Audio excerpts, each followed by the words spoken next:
Welcome to the Art and Science of Complex Sales, sponsored by Membrain. This season, we're diving deep into the 3 T's of developing scalable sales organizations: talent, transformation, and technology. We're bringing together sales leaders from around the world to help you elevate your organizations and crush B2B revenue goals. So smash that like button, subscribe, and ensure you don't miss an episode. Today, we have another amazing guest, Jill Pedersen, a practice partner for SalesStar, and she joins us from North Carolina. We're talking about talent and transformation. She's known as the unicorn of business development, and she brings her extensive experience and unique approach to prospecting and sales. In this episode, we dive into her journey from selling sweet corn as a child to becoming a top performer in the sales industry. She shares her insights on her professional persistence, the importance of a structured hiring process, and the transformative power of the right sales methodology. Tune in to learn from Jill's expertise and discover how to elevate your sales game to the next level. Let's get started. Jill, the unicorn Pedersen, how the heck are you doing? I'm good, Paul. How are you? Good to see you again. It's good to see you as well. I had to throw that in right at the top of the show because you have often been called the unicorn of business development prospecting and how to get stuff done on that. So we're going to dive into that. But what part of the world are you joining me from today? So I live near Charlotte, North Carolina. It's lovely Queen City. And so I'm zooming in from there, and I've only been here for, probably only 4 years now, but my upbringing has been in the Midwest primarily. There you go. Midwest. Were you an Ohio girl? No, Wisconsin. Wisconsin. Okay. Bucky the Badger is coming strong today. Yes. All right. Well, I'll bring my Brutus to the table and we'll play nice, though. That's okay. But so you've been in sales for how long? Have you been in sales? Oh, gosh, all my life, really. It started when I was little. I was selling sweet corn on the side of the road. That was my first sales job when I think I was 8, 9. How did you get in? How did you get that gig? What was the interview process like? Right. The interview process was we lived on a farm in a rural area, and my dad said, "You have to earn some money." Figure it out. Nice. That's awesome. Yes. That was back in the day where you could buy a dozen for like $5. Have you talked to JP about that? Because we had him on an episode earlier and he was talking about farm fresh eggs. Oh, yes. Yes. There's a lot of, it's fun when you think about people's history and you find out what, if you really challenge them to think about what was their very first job, you get everything from like clean toilets for my parents and got 50 cents a toilet or something to farm fresh eggs, or for me, selling sweet corn on the side of the road. And that was, that was actually pretty lucrative and it was so much fun. So I loved it. That's when I first fell in love with sales and first got my first unofficial, not official training. Oh, that's fantastic. My family had I grew up in Ohio, but my mom's in-laws had a farm stand on the side of the road. The best corn in Connecticut is what it was called. So whenever we got to visit them, we got to work the farm stand. So I got a tiny taste, maybe like 3 days of summer of what you went through.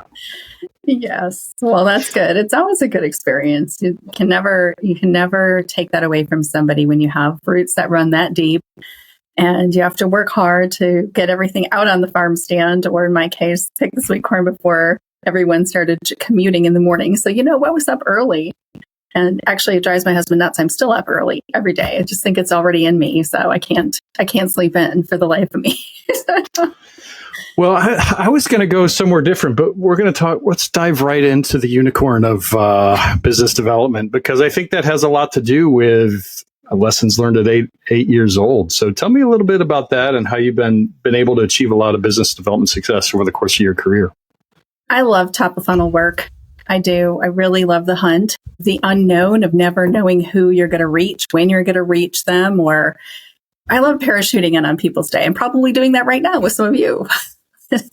Just parachuting in on them, making their day. But most of the time, what I really, truly love, and I think this is probably where the unicorn comes in, is that I am so professionally persistent. And recently, I did another webinar on just how long, how many times, and how many touch points do you need to make before you reach somebody?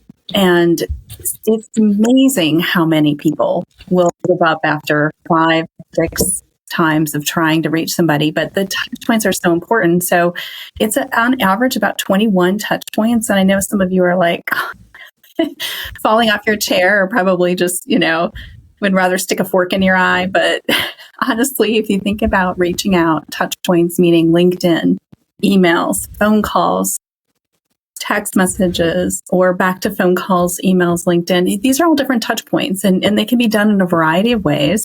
They can be done tastefully. They can be done professionally. And when you do that, you get a response. And recently, one of the potential clients I had called took my call, and he said, Jill, you're a unicorn. I'm like, I've heard that before. And he goes, no, you truly are. He goes, do you know that I get dozens of phone calls, dozens every single week? And I was like, well, why did you take mine? And he's like, well, precisely. First of all, you had not given up. You weren't pushy, but I remembered your name because you left a voicemail. A lot of people don't leave a voicemail. And it was taught many years ago, don't leave voicemails. And just leave mystery, or leave a mystery message or something. And I don't do that. That's just not part of the methodology that we teach at SalesStar, but it's also not part of my methodology either. If I want you, Paul, to call me, I need you to know who I am, but I need you to know why I'm calling you and why it's so vitally important that we talk. And if you're not going to get back to me by phone, that's okay, because I'm going to be sending you an email. And that email is going to be very short and concise, very warm and friendly, but professional, as in terms of why I think it's a good idea that we should connect. And then you might even hear from me on LinkedIn. So that's probably why I'm called a unicorn, is because I just use a lot of different touch points, but I also use them in a very professional way. Well, 21 touch points. So tell me a little bit about, because you're right. It's easy to give up and feel rejected after I didn't get my dopamine hit after my third touch because they didn't like me very much, or they didn't know that they liked me. How you hold yourself to that, right? How do you hold yourself to that persistence, and how then do you also continue to train that persistence in others? Well, first, I hold myself to that persistence because, first of all, it's fun. I make it fun. I take the emotion of personal side out. If someone doesn't pick up, it's okay, because I know what I have my hands on. So it's a mindset. I know that I have my hands on one of the best decisions that person's going to make that day. I know that when they take my call, they're going to know that they spoke with someone who actually cares about what they have for challenges, problems, what they're facing, someone who also understands that. And that's part of what a lot of people, I think they're missing. They're missing that emotional connection as to what is it that we're going to be bringing in terms of value from the second they pick up the phone. And that's that's fun. To me, that's just fun. Knowing that I'm going to make somebody's day is fun. I don't care if I get hung up on. If someone else is next, someone else will answer, and they'll be so thankful it's the best decision that they're going to make in that, week, month, quarter, whatever the case may be. So prospecting isn't dead, you're telling me? No. How else No? somebody? You can't just sit behind a computer. And I'm sorry to say, for those of you that do, you just can't sit behind a computer and hide in your office all day long. You actually need to get out there, and networking is part of it too. It's not a huge part of what I'm doing at the moment, but it is part of the touch points. But really, reaching people on all different platforms. Because Paul, I don't know if you prefer texting over phone call. You might, but how will I know if I don't try? Or some people prefer just messaging on LinkedIn because it's a professional platform. You've got to be able to reach people. And you don't know which method they like or prefer. Well, that's why you got to try a direct phone number, a cell phone number, just you're fishing around for the best method of communication. And that's all part of it too. So I'm going to shift a little bit. This season, we're highlighting kind of I call them the 3 T's of scalability, which is the talent, the right talent, how you transform them, and the technology behind them. So let's dive a little bit directly into this, into prospecting, top of funnel methodology. right? And I take that as a part of this transformation. You need to arm people with a good top of funnel methodology all the way through what a sales cycle looks like, and even a methodology to help your customers grow. What are some of the key aspects of like the methodology that you use in terms of prospecting? I know you can say we're going to get 21 touches out there, we're going to do it, we're going to be persistent, but how do you go about that continually, and how do you systemize that for people? Mm-hmm. So a lot of people will have different systems. So it is, to some degree, needs to be tailored to the industry and the market that you're going after. So let's just keep that in mind, that there are some nuances that we would want to consider. But if I were just to give you a general sense of, 21 touch points over, let's just say a 3-month time frame, that's pretty reasonable, and that's not horrible if you consider email could be a touch point, LinkedIn and that. So what's the methodology behind it? Is just an initial contact. I start with an initial phone call. Mm-hmm. Because again, that's the most personal. If they're going to pick up, you're going to have a meaningful conversation. So I shoot for the meaningful conversation right off the bat and do a call. But when I end up with my call, if I talk to the person, great, I'm going to send a follow-up email, of course. But if I don't talk to them, I'm going to leave a thoughtful voicemail. And I'm going to give them an action in that voicemail of what I'm going to do next, which is going to email them. So then I'll email them. And in the email, I'll make a connection because they heard my name in the voicemail. They're going to see my name in an email.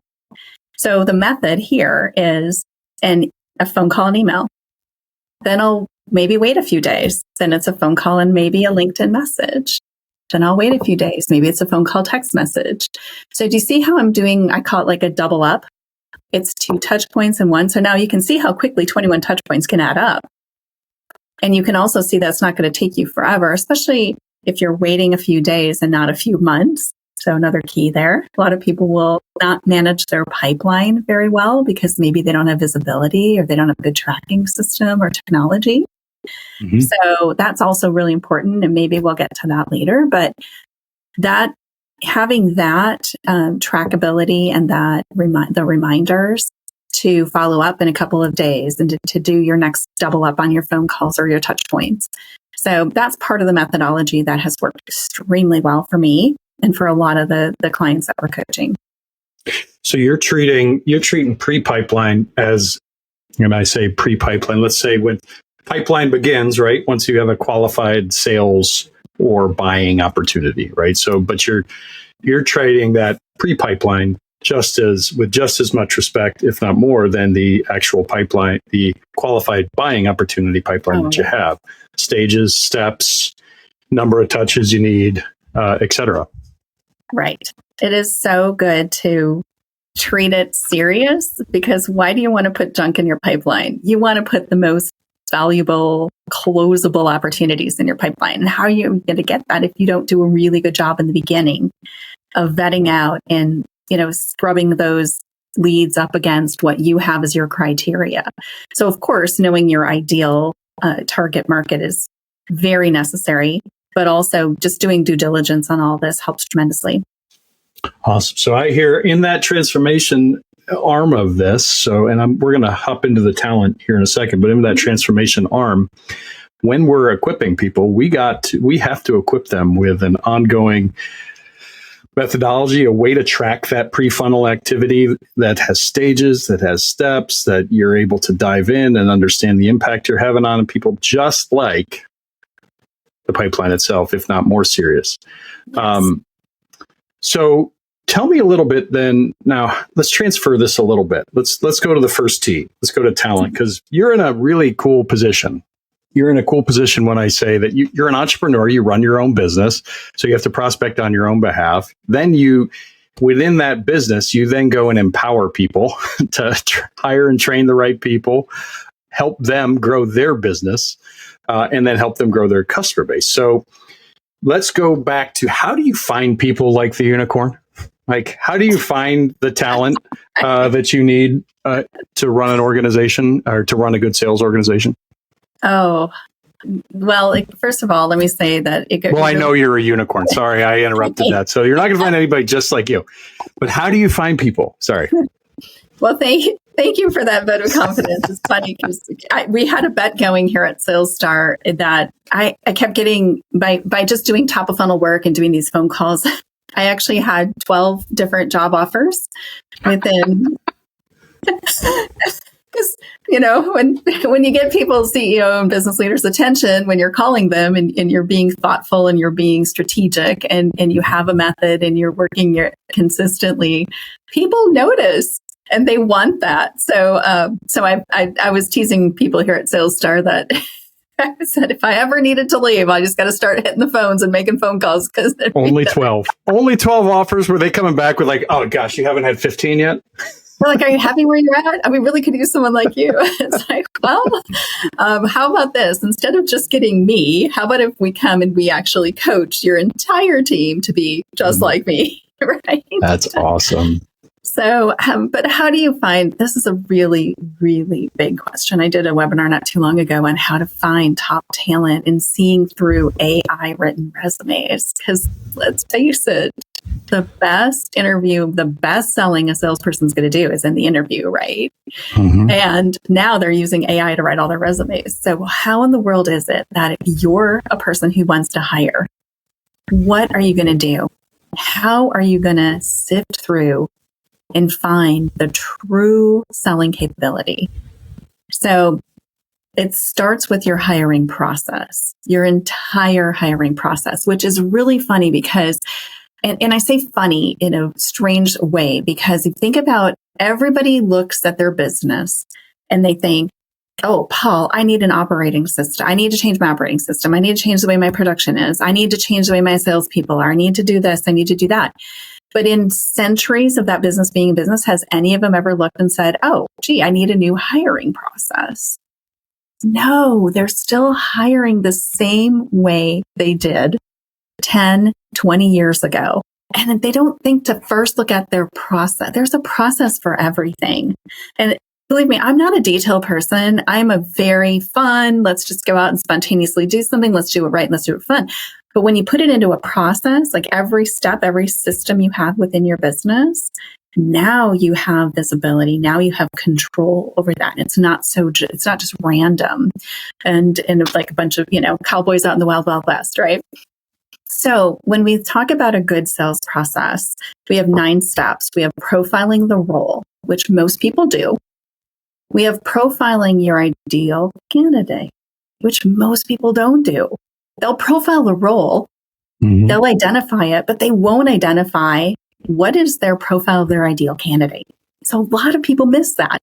Step 3 is assess the core competencies and assess them by way of using tools to assess, and not just you assessing them as a person, because that's very subjective. You want to be very objective. Use assessments to identify core competencies, and most people don't do that. They can write an advertisement. That's step 4. That's pretty easy. Most people do that.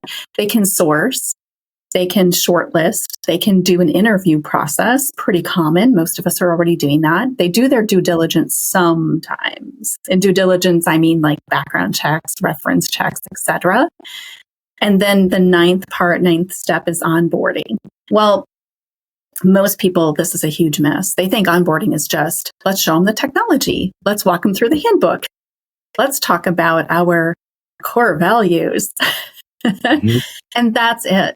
So out of the 9 steps, there are 3 core steps that we find almost every business missing every time. And that's profiling the ideal candidate and assessing the people, the candidates are coming in, and then not doing a good job onboarding. And so we can come in and we can help with that. So that's step, I think, kind of to answer your question, that's really a big part of how do you find top talent? How do you get there? That's the process. But if you'd like me to, I can drill down further into. Well, I actually want to drill down on one of the not top 3. I want to drill down into the interviewing. I haven't met very many salespeople that are poor interviewers. So do you have any tips? I mean, mostly that's our role, right? Is to, we gotta be good in front of people. Do you have any tips in terms of crafting specific interviews and crafting ways that help people shine? So they've gotten through the assessment. You have a process, they've gotten through the assessment, all that, but then it still a lot of comes down to that that interview session. You and me, we're talking together. Mm-hmm. How do you pick out the good ones? Well, again, it goes back to that process. So if you have first attracted the right people because you wrote the right type of advertisement, you profiled the role the right way. So now that's the first step in making sure when you're going to get to the interview process that your interview process is going to be worthwhile. Mm-hmm. But that assessment that I mentioned in step 3 can actually give you insights to how to craft the right interview. So a lot of people, again, don't always think of it that way. They think they'll give a personality assessment, which is fine and valid, and that's good as well. But I'm talking about assessment that can really see some of the core competencies. So let's just say you do a personality assessment. You're maybe in round 2 or 3 of your interviews. You've done that. Now you're interviewing. You want to really nail this interview. You really want to uncover. Mm-hmm. So one of the best things to do is to use the assessments to draw some conclusions, whichever ones you're using, to draw those conclusions and then to go from there on how to craft interview questions. Secondly, one of the best ways to interview is to role play. So actually have scenarios, deal specific scenarios that you're going to bring to the table and you're going to actually role play. And I can tell you that, again, most people don't interview that way because it's a little uncomfortable. And believe me, that's both sides of the table. It's a little bit uncomfortable, but you kind of, if you're really going to test somebody, you want to pressure test them, throw a role play out. That is number one way to see how they're going to react, how they're going to handle it, and then give them some objections, throw out some objections, see how they handle the objections. That's really interesting because we actually implemented that into our process a while back, and it was game changing. In my first company back in the past, I didn't do that, but I think this has really helped. Like it's driven a ton, and actually we've ended up taking a step further. Like they have to role play with our salespeople now, which is awesome. And then we just get to sit and listen, and who's serious and who's not, who really wants the gig. Isn't it amazing how you can tell? Like there really is something about the role play, putting someone in a role play scenario where they maybe haven't been ever challenged like that before, and just seeing how they react, but also how they handle it. Yeah, no, I think that is great advice. Anybody that's listening, make sure 1, reach out to Jill, but 2, it was game changing for us when we put it in. It's one of those things that, and I love your 9-step process there. I think that's brilliant. Kind of walking through that very systematically. You say you're not systematic, but I know. Like I have been over for the wine and cheese, and the wine and cheese is very perfectly cut. The wine is gorgeous. The grapes are gorgeous, and then you have fun, right? So you set the system to be able to execute within, and then you go have fun. That's true. There's something said for ultimate preparedness. I don't know if you've ever heard that before, but I feel like in our world, everyone should really be scripted. And I don't mean scripted as in reading from a script, but everybody should have a prescribed way of handling things. So AKA, yes, a process, but it really boils down to being ultimately prepared so that you can ultimately give the highest service possible. That's fantastic. Well, let's transfer from talent then. I think we covered that well. Let's transfer into, and we did a little bit about the prospecting methodology and dove into that with some transformation. I'd love to dive into a little bit into some of the really transformative cases, though, that you've had. I know you've worked with a lot of companies, but what are some of the most impactful changes that you have recommended to people that they've gone in and have just started to transform a company and transform a life and drive people towards greater success? Do you have 2 or 3 that are really, really, really helpful there? I think so. I think it's probably best if I tee it up with a story. I would love a story. Yes. So I love the manufacturing space, by the way. I really do. Automation, manufacturing, all of that. I love working with them. But we also work with a lot of architects, engineers, technical salespeople. And I love that they never consider themselves salespeople. Never. Mm-hmm. And so part of what we do for a lot of companies is we do a strategic foundation workshop, and it's a 2-day workshop. And here's the story. We were working with an engineering company, and we went in for an in-person 2-day workshop. And we were warned before we got there that don't say the word sales. It's a bad word. I'm like, oh, okay. Do they know we're sales coaches? It's kind of in our name, SalesStar. It's in our name, SalesStar. Yeah. And I thought, oh my gosh, how's this going to go? So my high performance coach and I walked into the room, and everybody looked like they'd been weaned on a pickle, and they were crossed their arms and they were puckered up. She did say weaned on a pickle, everybody. So the face she's making is like, I don't know. I don't know if I can make the sound of that face. It's like sucking on something very sour, very sour. And their arms were folded, their arms were crossed. Oh my goodness, it was cold as ice in that room.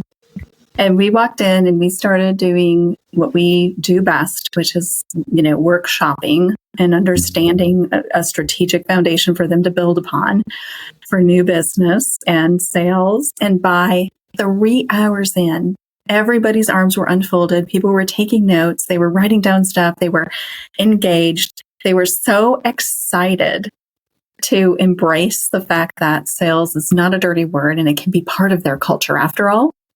Mm-hmm. Without changing their culture. And it was so profound. And you were talking about transforming.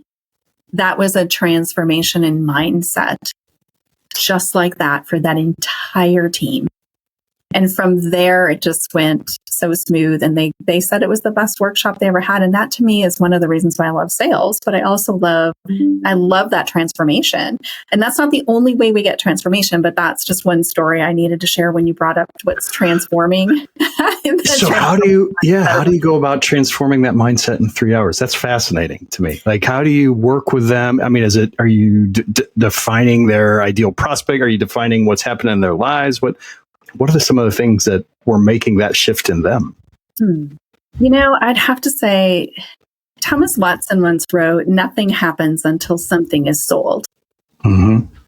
We approach it differently. Again, it's a mindset shift. And the saying that I use is nothing happens until someone is served. Well, good selling is providing a good service that's mutually beneficial, right? Mm-hmm. So we come in and we talk to them about transferring an emotion, eliminating a risk, and gaining trust. And so who doesn't want to be a trusted advisor? Everybody, almost everybody wants to be in that position of trusted advisor versus a salesperson. And so when we come in and we give that air, that culture, that demeanor, and we teach them how to do that and really teach them how to embed it, how do you actually use it? People embrace that and they're open to it, and it's very transformational. I worked with a similar company about 12 years ago. It was an amazing company. They were some of the best welding engineers in the world, right? Had the best practices. And what you said right there, taking it from selling to service, is it was the same type of thing. They realized that they could be the greatest expert in the world. There's a lot of them that were the experts. They were the top ones in their field, right? Nobody was better at this than them. But there's a big difference between being that expert and that trusted advisor. And the communication tools to become that trusted advisor are critical, especially in that people say non-selling roles. That's BS, right? Especially in those organizations, they are selling. They're out there. They're understanding. They're becoming that trusted advisor. So kudos to you. That is awesome. That's great work. Yeah, we love it. We love it. Just focus on the people, and then the plan and process will come. Yeah, and then you start to implant that seed. I think Daniel Pink wrote a great book. It's Not Everybody Sells. That's not the name of it, but that's the I've mentioned it before, but just that the number of people, like there's between 75 to 85% of the people in their role have some part of interacting with the customer and driving, needing to have strong communicative habits, right? And needing to serve them well. And somehow we've disassociated that behavior with the act of sales. Mm-hmm. Right. And I don't think it shouldn't be disassociated. No, we need to have that. People need to know how much you care about them, and they need to know that you're human too.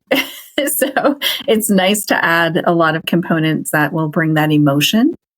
And with emotion is motivation, buyer motivation mostly.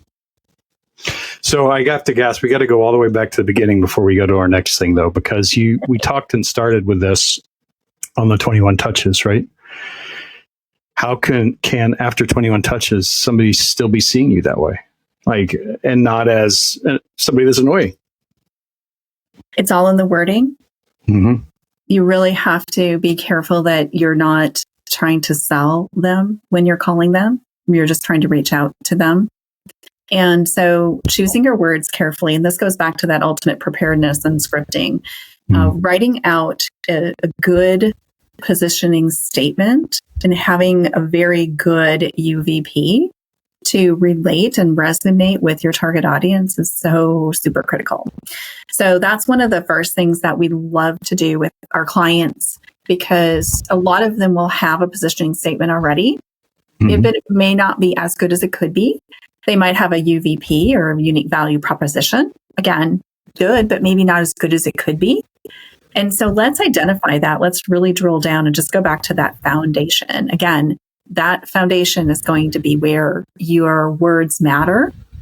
And when you show up, every time you make a call or every time you write an email or every time you do a LinkedIn outreach, where you're positioning yourself in a non-selling way, but you are understanding that you want to reach them. And of course, they're going to know you're going to reach them because why? Because you probably have something to sell.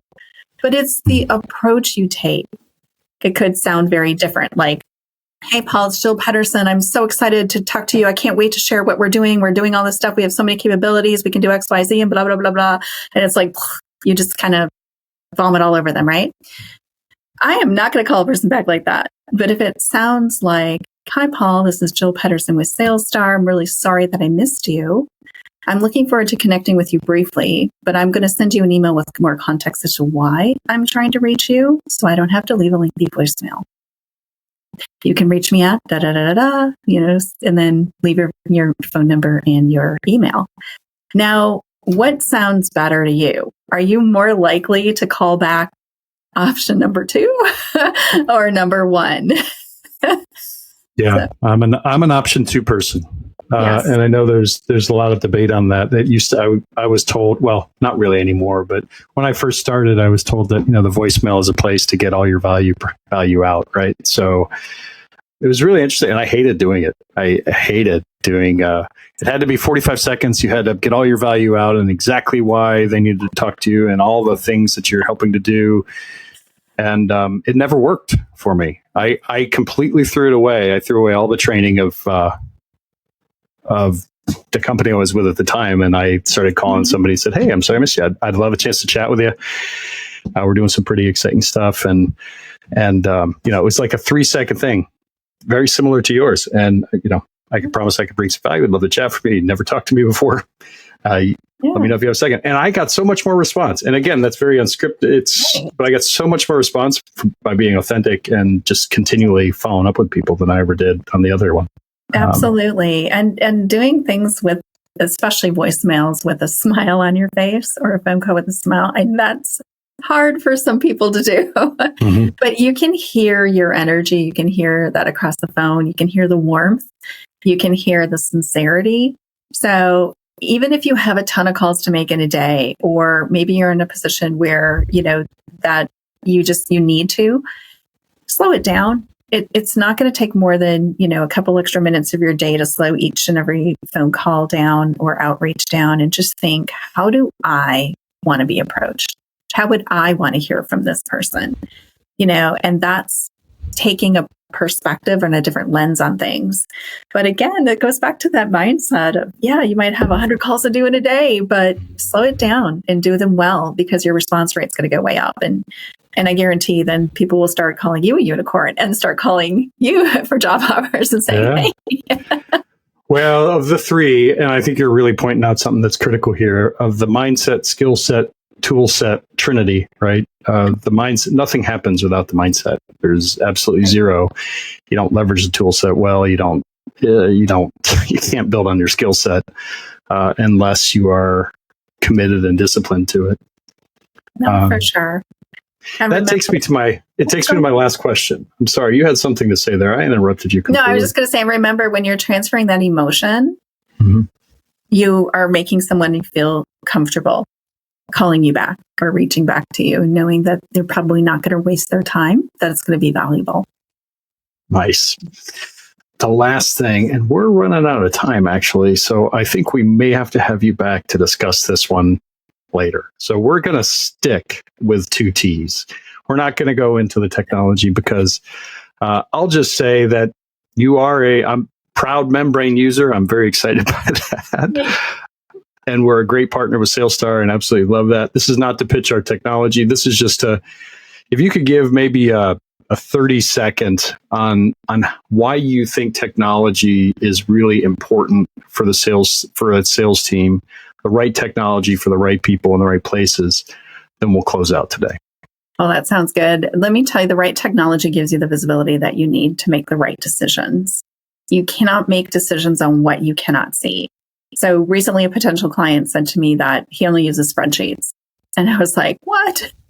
Mm-hmm. And he said, no, he struggles with time management. He doesn't have visibility on the pipeline, the breakdown. He doesn't have visibility on the numbers. Yes, he can pull reports, absolutely, to show the managing partners, of course, but he doesn't have that visibility on anything else. And it is killing his time management.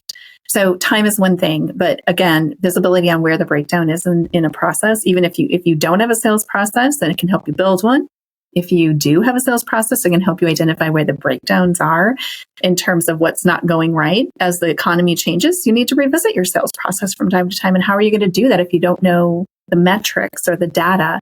The numbers just don't lie. When you run reports and get visibility on that, it is so critical. So the right technology is very, very useful and very helpful in terms of time and money and development.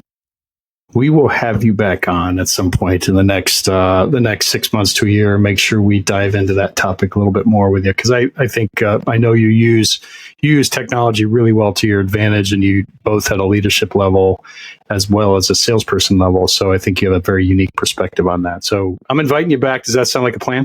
That sounds great. I'm happy to be back. Maybe I'll have some more fun stories and an update on how many extra job interviews I've gotten. That would be good. Maybe I fully expect you to be up to at least 24 disappointed people by the time. Yeah. So anybody following this podcast, hopefully you will tune in next time and be able to, maybe even a special prize for the one who remembers how many job offers I had last time. Yes. And she will, anybody that's offering the job, I'm sorry, she's going to break your heart because she's running a successful practice right now. But hey, how do people get in touch with you, Jill? They can reach me by calling me on my cell phone at 630-631-8948, or you are welcome to give me a shout on SalesStar's website, which is SalesStar.com. You click on Teams and you can find me and email me or reach me on that platform. Awesome. And you are on LinkedIn, I assume. And LinkedIn as well, yes. Jill Pedersen. Right there in the bottom corner. Yes, for those of you listening, it's Pedersen. So, all right. Well, with that, I can't thank you enough, Jill. It's been an amazing time with you. I think you shared a ton of stuff. Keep prospecting, keep getting out there. It's so much fun to watch you build your practice and dive into this, especially when you're just absolutely committed to the art and the science of sales and doing it yourself as well as getting other people better. So I love watching it. I love being a part of it. Thank you for having me today. It was super fun. Hope to see you again. Absolutely. Well, everybody have an amazing day. We'll shut it down at that point in time, which is right now. Keep shining bright. Please make sure that you are liking, clicking, subscribing, all of those things that you're supposed to do. And I'm supposed to say at the end of the podcast, please make sure you do that and share this if you may. So thank you so much. Shine bright and have an amazing day. Thank you so much for joining us today on the Art and Science of Complex Sales. Please take a moment, subscribe, share this podcast on all your favorite platforms, and let's get the word out. This podcast is proud to be brought to you by Membrain.com. We are the world's top B2B sales platform. And in the world of B2B sales, with everything from prospecting to business acquisition to managing complex growth, Membrain has the right size technology for your sales team.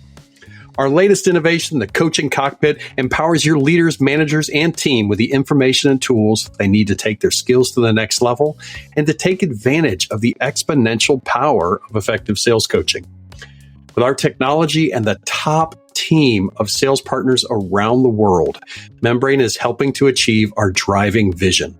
This is, quite simply, elevating the sales profession.